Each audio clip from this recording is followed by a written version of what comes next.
যে পিতা পুত্রের ভিতরে নাই, এটা কখনো আহাল হতে পারে না। ইন্নাহু লাইসা মিন আহলিক, নূহ তোমার সন্তান বেঈমান, এটা তোমার সন্তান নয়। আর পৃথিবীর অদূর প্রদেশের কোন লোক যদি ঈমান আনে, এটা তোমার কাছের লোক হয়ে যাবে। সুতরাং ঈমানের সম্পর্ক থাকলে দূরের লোক কাছের লোক হয়ে যায়, আর ঈমানের সম্পর্ক না থাকলে আপন পুত্র নিজের পুত্র বলে স্বীকার করার অধিকার নাই। আসসালামু আলাইকুম ওয়া রাহমাতুল্লাহি ওয়া বারাকাতুহু।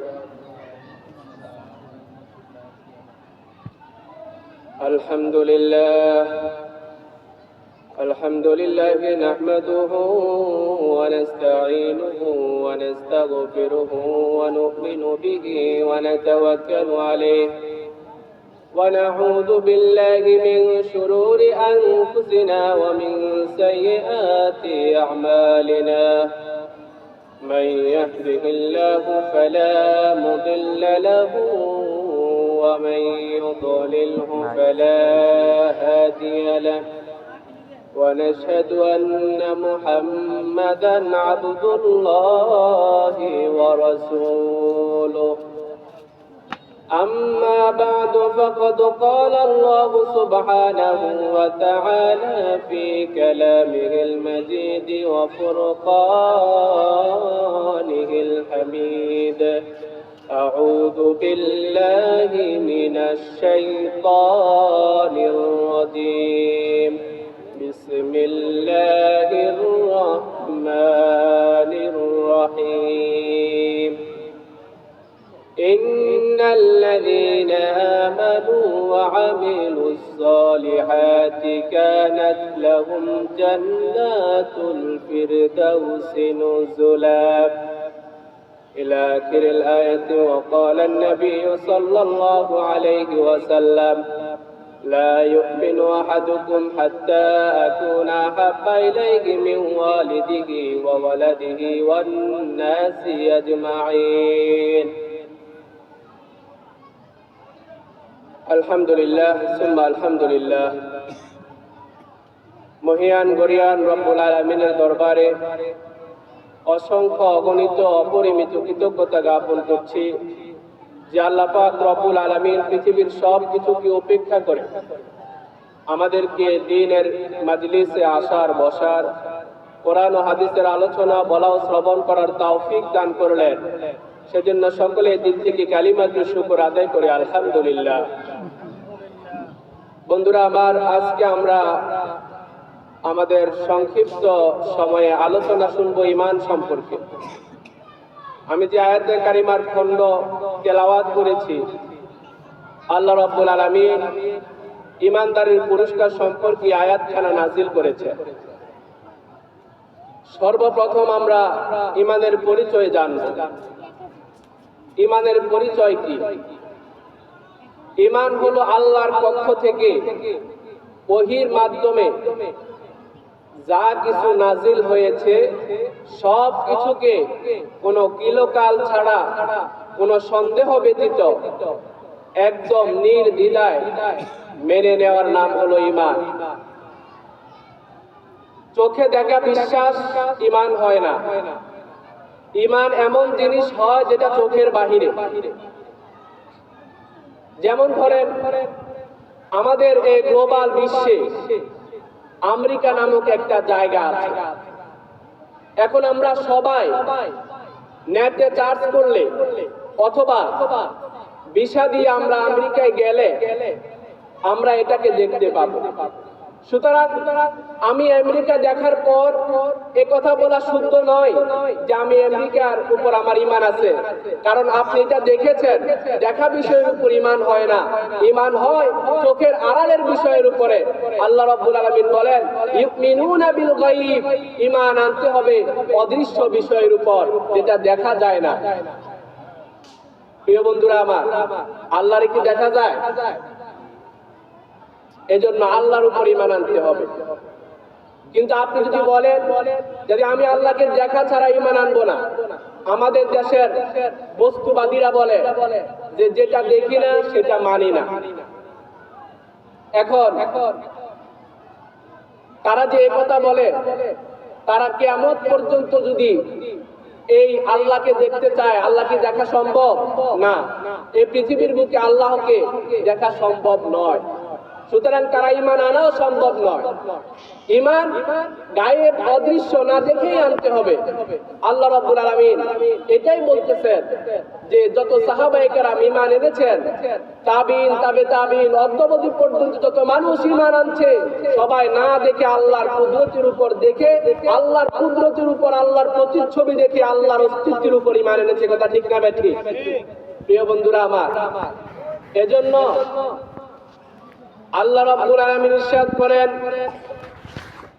ইয়া আইয়ুহাল্লাযীনা আমানু উ আনফুসাকুম ওয়া আহলিকুম নারা।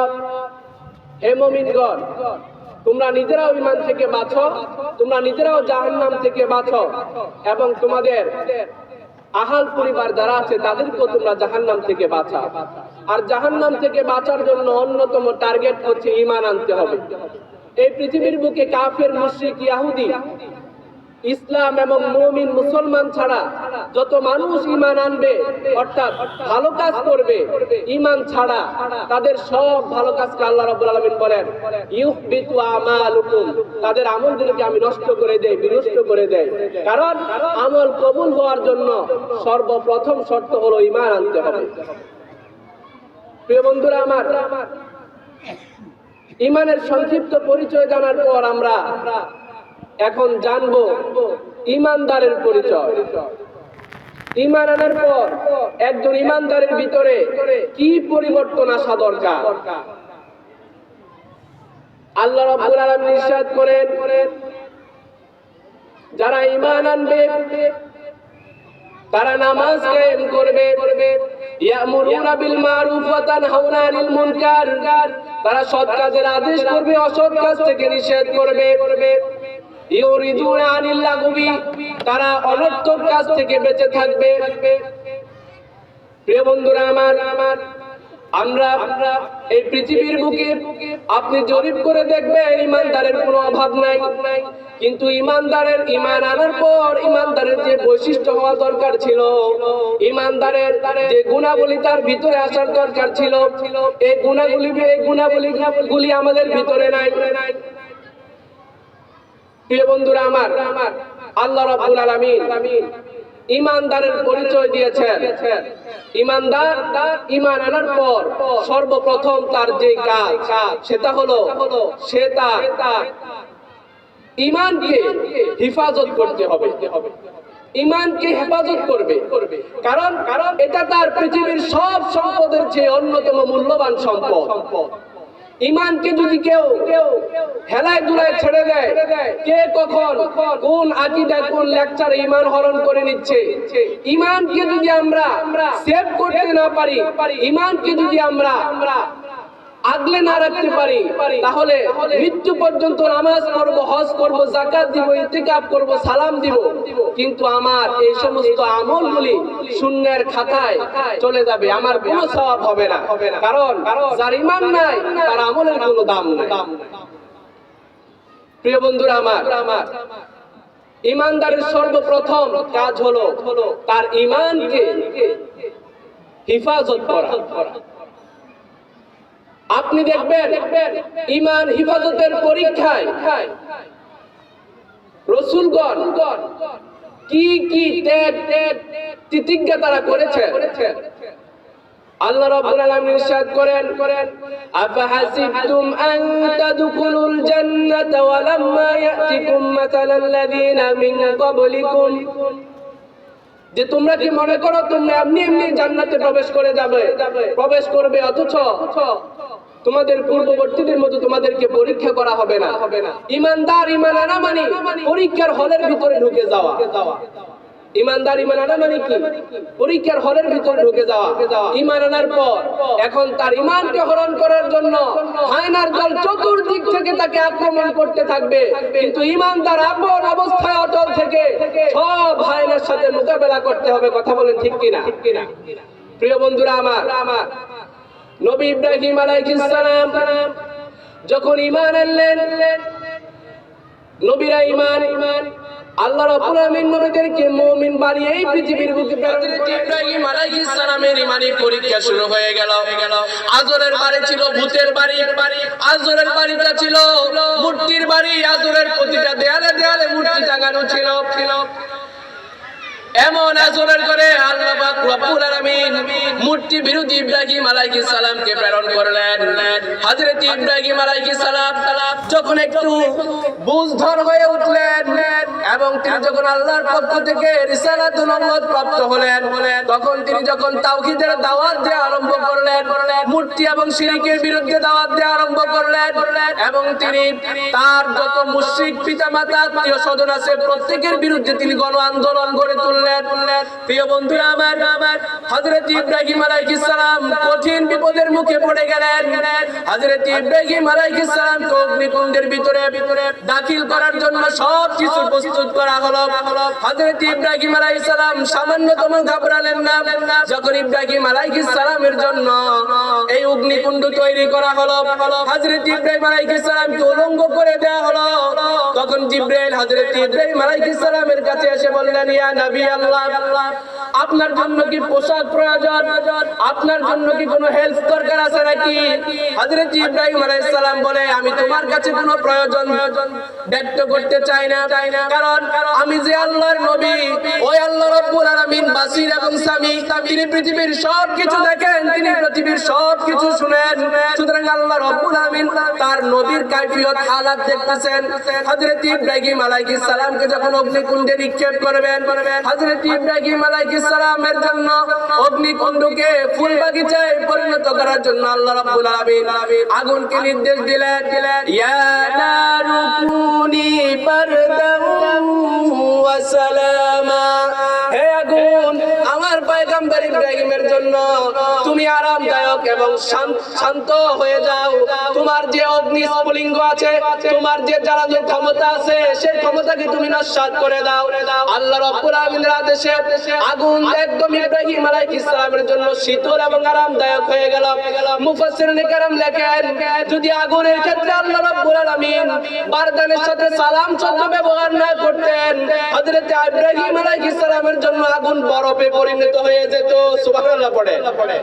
বারদুন মানে বরফ, বারদুনের সাথে একটু লিমিট রেখে আল্লাহ রাব্বুল আলামিন সালাম শব্দ ব্যবহার করেছেন। ঠান্ডা হও, কিন্তু এমন ঠান্ডা হয় না যেটা সহ্য করতে যায় না। বরফ কি সহ্য করা যায় না, কিন্তু এসির বাতাস সহ্য করা যায়। এসির বাতাসও ঠান্ডা, বরফও ঠান্ডা, কিন্তু বরফ সহ্য করা যায় না। আল্লাহ রাব্বুল আলামিন নবী ইব্রাহিমকে যদি আগুনে ফেলে দেওয়া হয়, যদি শুধু বারদুন বলতেন, বরফ হয়ে যেত। নবী ইব্রাহিম আলাইহিস সালামের শরীর শক্ত হয়ে যেত, তিনি সহ্য করতে পারতেন না। এজন্য বারদুনের সাথে সালাম শব্দ ব্যবহার করে আরামদায়ক ঠান্ডার ব্যবস্থা করে দিয়েছেন। সুবহানাল্লাহ পড়েন।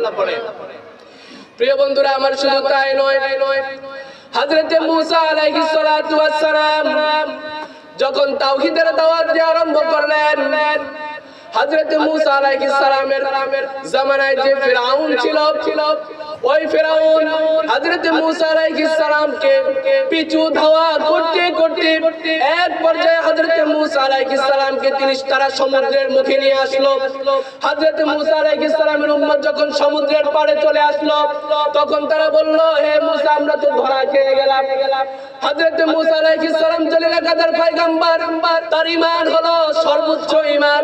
তিনি বলেন, না, তোমরা ঘাবড়াও না, ইন্না রাব্বি সায়াহদিন, নিশ্চয় আমার আল্লাহ আমার জন্য অবশ্যই কোন রাস্তা খুলে দিবেন।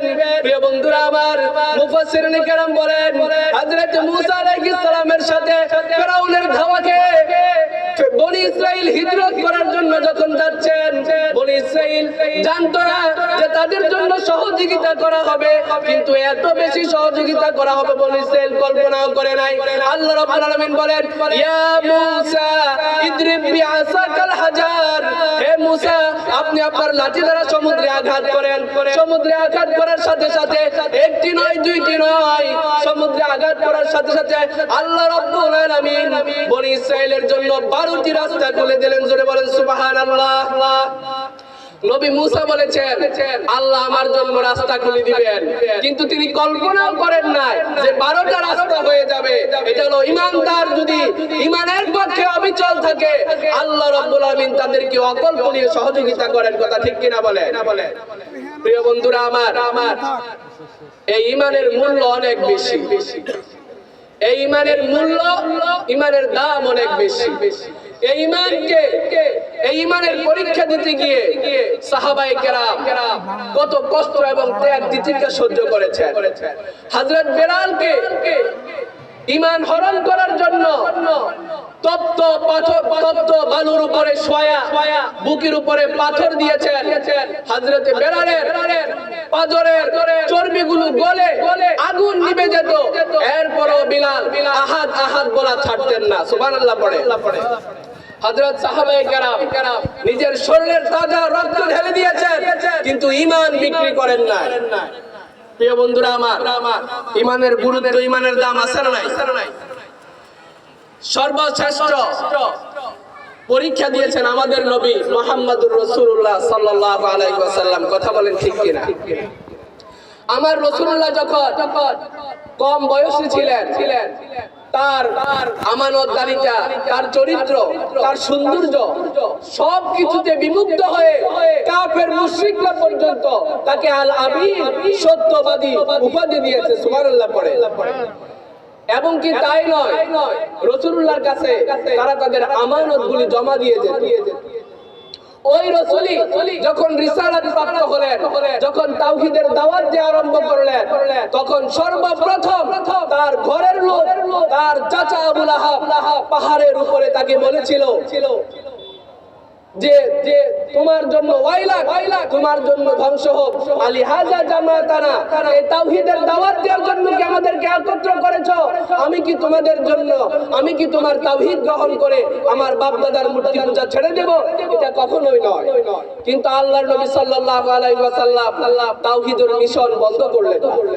রাসূলুল্লাহ তাওহীদের জোয়ারকে আরো দ্বিগুণ স্পিডে বাড়িয়ে দিয়ে তিনি মক্কার অলি-গলি আপামর জনতার ধারে ধারে গিয়ে ঈমানের দাওয়াত, তাওহীদের দাওয়াত, শিরক বিরোধী তাওহীদের পক্ষের মিশন রাসূলুল্লাহ চালিয়ে গিয়েছেন। তখন রাসূলুল্লাহর এই তীব্র আন্দোলনের মুখোমুখি হয়ে যখন আবু জাহাল, আবু লাহাব, আবু তালেবরা টিকতে পারলো না, তখন তারা পন্থা বিকল্প করে তারা রাসূলুল্লাহকে এবার রূপ দেখানো আরম্ভ করলো। রাসূলুল্লাহকে ডাকা হলো, দেখে বলতেছে ইয়া মুহাম্মদ, তোমার কি টাকার প্রয়োজন? তুমি এই কাজগুলি কেন করো? তোমার কি টাকার প্রয়োজন? আরবের যত ধনভাণ্ডারের চাবি আছে সবকিছু তোমার কাছে ন্যস্ত করলাম, এরপরেও তুমি তোমার তাওহীদের দাওয়াত বন্ধ করো। রাসূলুল্লাহ চুপ রইলেন, বললেন মনে হয় টাকার প্রয়োজন তেমন একটা নাই। কারণ রাসূলুল্লাহ তো বংশীয়ভাবেই নেতা, বংশীয়ভাবেই তিনি কি সাইয়্যেদ। তার দাদা আব্দুল মুত্তালিব পুরো কুরাইশ বংশের ভিতরে সবচেয়ে শ্রেষ্ঠতম ব্যবসায়ী ছিলেন।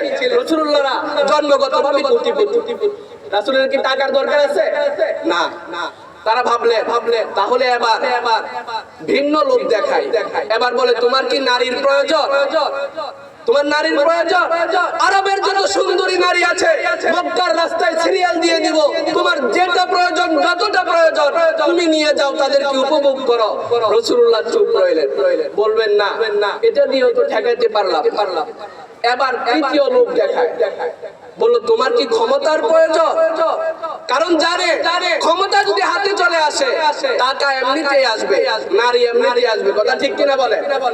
আমরা বিগত 15 বছরে দেখেছি একমাত্র ক্ষমতার উপর নির্ভর করে, ক্ষমতার জোরে কত মায়ের ইজ্জত হানি করা হয়েছে, স্কুল ছাত্রীদের উপর নির্যাতন করা হয়েছে, জোরপূর্বক তাদেরকে বাসায় ডেকে নিয়ে তাদেরকে বিভিন্ন র‍্যাপ করা হতো।